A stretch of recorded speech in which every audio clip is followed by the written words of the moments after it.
Bismillahirrahmanirrahim. Assalamualaikum warahmatullahi wabarakatuh. Alhamdulillah, alhamdulillahi bini'matillah, wala hawla wala quwata illa billah.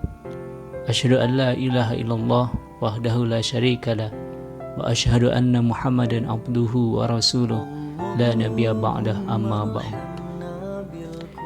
Hadirin rahimakumullah, kemarin kita sudah membahas mengenai tema kita tentang nuzulul Quran.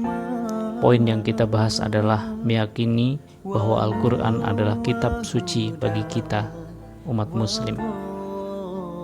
Setelah kita meyakini bahwa Al-Quran adalah kitab suci bagi kita, maka selanjutnya adalah kewajiban kita terhadap Al-Quran. Yang pertama adalah kita sebagai umat muslim, kewajiban kita harus mengimani Al-Quran. Kita tahu bahwa Al-Quran adalah firman Allah.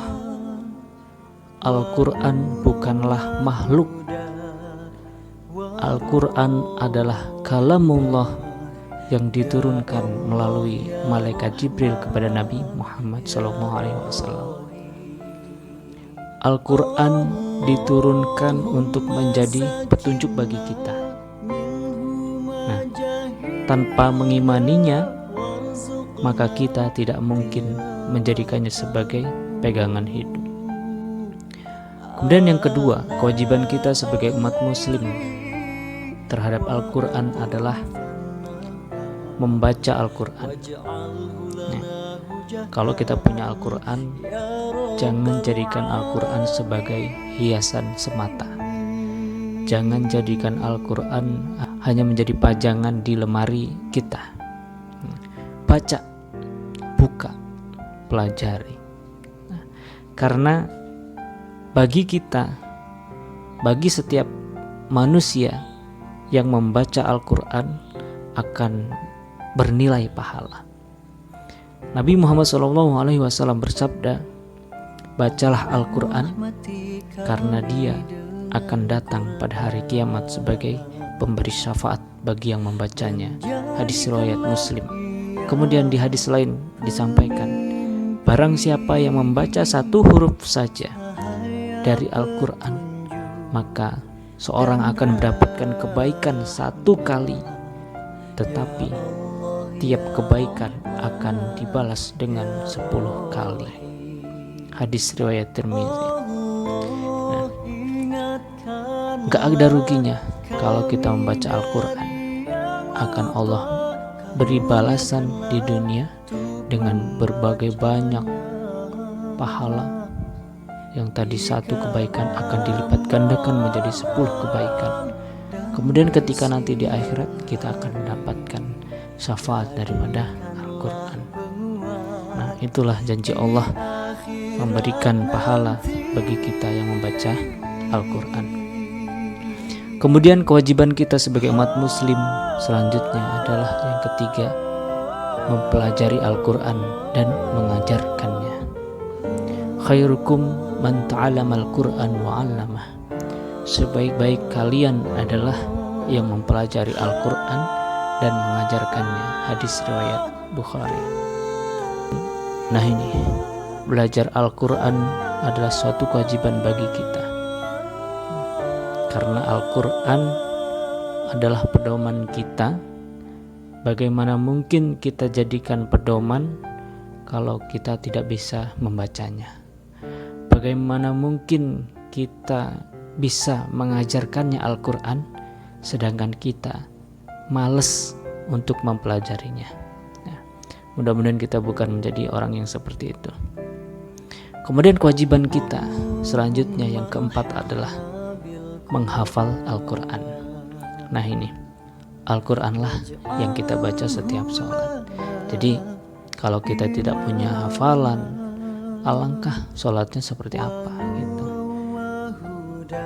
Apalagi kita sebagai seorang laki-laki nantinya akan menjadi imam untuk istri dan anak-anak kita, atau ketika kita di masyarakat yang nantinya akan menjadi imam sholat jamaah di masjid. Bagaimana ketika kita tidak mempunyai hafalan? maka minimal kita hafal juz 30 kalau kita tidak sanggup seluruhnya. Kemudian kewajiban kita yang keempat terhadap Al-Quran adalah mengamalkan isi Al-Quran. Dari hadis Rasulullah an Abi Musa Al-Asy'ari radhiyallahu anhu, qala Rasulullah sallallahu alaihi wasallam, Al-Quran hujjatun laka aw alaik. Al-Quran itu hujah bagimu atau bumerang bagimu. Usahakan menjadi penghalang kita untuk melakukan perbuatan-perbuatan buruk, menjadi pedoman untuk kita melakukan perbuatan-perbuatan baik. Jangan jadikan Al-Quran sebagai bumerang. Jadi hadis ini merupakan dalil yang menunjukkan wajibnya beramal dengan Al-Quran, patuh dengan perintah Allah, dan patuh juga dengan larangan-larangannya. Apa yang diperintahkan Al-Quran kita lakukan, kemudian yang dilarang Al-Quran kita jauhi.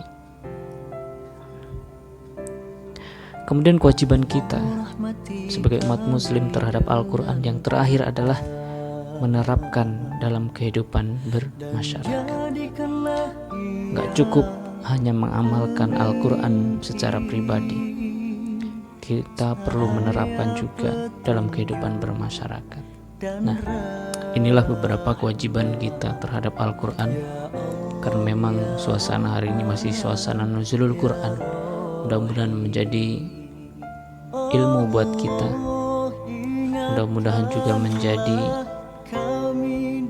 tambahan pengingat untuk kita, dan semoga Allah SWT menjadikan kita sebagai ahlul Quran, yaitu orang-orang yang selalu menyibukkan diri dengan membaca, mempelajari, mengajarkan Al-Quran, dan juga mengamalkan isi Al-Quran, sehingga pada hari kiamat Al-Quran akan mendatangi kita untuk memberi syafaat bagi kita di hadapan Allah Subhanahu wa ta'ala.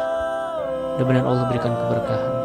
Saya akhiri, bila taufiq wal hidayah. Wassalamualaikum warahmatullahi wabarakatuh.